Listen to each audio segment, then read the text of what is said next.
Nursing certificate വാങ്ങാൻ ബംഗളൂരിലേക്ക് പോയ യുവാവിനെ കാണാനില്ലെന്ന പരാതിയുമായി കുടുംബം. താനൂർ സ്വദേശി ഇംതിയാസിനെയാണ് കാണാതായത്.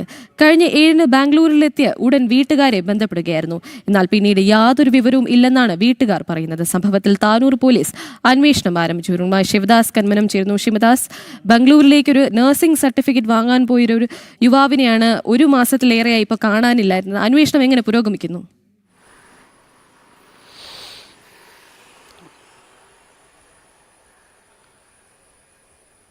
ഗോപിക, ഇക്കഴിഞ്ഞ 6-ാം തീയതി വൈകിട്ടാണ് കോട്ടക്കലിൽ നിന്നും KSRTC ബസ്സിൽ ഈ യുവാവ്, താനൂർ സ്വദേശിയായ ഇംതിയാസ് എന്ന യുവാവ് തന്റെ സർട്ടിഫിക്കറ്റ് വാങ്ങുന്നതിന് വേണ്ടി ബാംഗ്ലൂരിലേക്ക് പോയത്. അതായത് 7-ാം തീയതി രാവിലെ തന്നെ ബാംഗ്ലൂരിൽ എത്തിയിരുന്നു. ബാംഗ്ലൂരിൽ എത്തിയ ഉടൻ തന്നെ അദ്ദേഹം മാതാവിനെ ഫോണിൽ ബന്ധപ്പെട്ടിരുന്നു. ബാംഗ്ലൂരിൽ എത്തി എന്ന് പറഞ്ഞ് ബന്ധപ്പെട്ടിരുന്നു. പിന്നീട് യുവാവിന്റെ ഫോൺ സ്വിച്ച് ഓഫ് ആവുകയായിരുന്നു. അതിനുശേഷം ഒരു വിവരവും ഇല്ല. ഇപ്പോൾ 2 ദിവസമായി പോലീസ് ഇത് അന്വേഷിച്ചു കൊണ്ടിരിക്കുകയാണ്. ബാംഗ്ലൂരിൽ നിന്നും പിന്നീട് ഒരിക്കൽ ഫോൺ സ്വിച്ച് ഓൺ ആയിരുന്നു. ദേവനഹള്ളി എന്ന സ്ഥലമാണ് ആ സമയത്ത് ലൊക്കേഷൻ കാണിച്ചിരുന്നത്.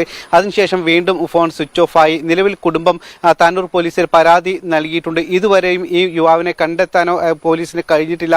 എവിടെയാണ് എന്നുള്ള കാര്യവും പോലീസിന് യാതൊരു വിവരവും പോലീസിന് ലഭിച്ചിട്ടുമില്ല. ഇപ്പോഴും പോലീസ് അന്വേഷിച്ചുകൊണ്ടിരിക്കുകയാണ്. താനൂരിൽ നിന്നുള്ള പോലീസ് സംഘം ബാംഗ്ലൂരിൽ എത്തിയിട്ടുണ്ട്. അതോടൊപ്പം തന്നെ യുവാവിന്റെ കൂടെ പഠിക്കുന്ന സുഹൃത്തുക്കൾ അടക്കം ഇപ്പോൾ യുവാവിന് വേണ്ടിയിട്ടുള്ള ഒരു തിരച്ചിലിലാണ്. പക്ഷേ ഇതുവരെ 2 ദിവസമായിട്ടും ഇതുവരെ യുവാവിനെ കണ്ടെത്താൻ കഴിഞ്ഞിട്ടില്ല. ഗോപിക.